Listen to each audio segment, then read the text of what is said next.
I'm going to ask you, what is your view on the Helsinki Accords? And if you could just sort of remind people who don't know what those are and whether or not we have abided by them, and what, in your view,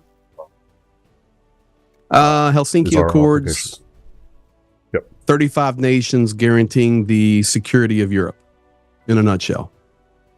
How's that working for you?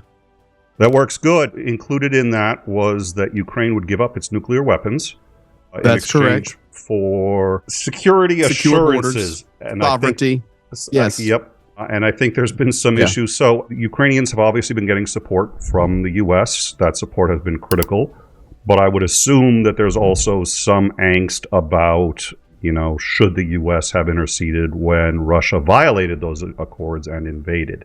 Is that something that the average Ukrainian thinks about? Is that something they're worried about? Where do they stand on that? The average Ukrainian does not think about the Helsinki Accords.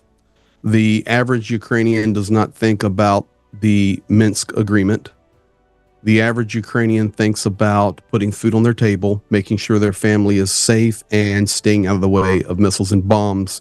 They have been failed by international agreements, so they do not even waste brain cells. I'm telling you the truth. If you want to know what's on the ground inside Ukraine, there's no talk about it. There's no talk about it on the media. There was early in the war, but now we're pushing in, upcoming on the 3rd anniversary here in next February, and the war will be still going then, unless something that nobody sees coming out of some crazy place happens. I completely believe the war will still be rolling in 2025 and even into 2026. I would like to be surprised and we have victory and it's all done and everything is being put back in place. But the reality is most likely this war will be raging.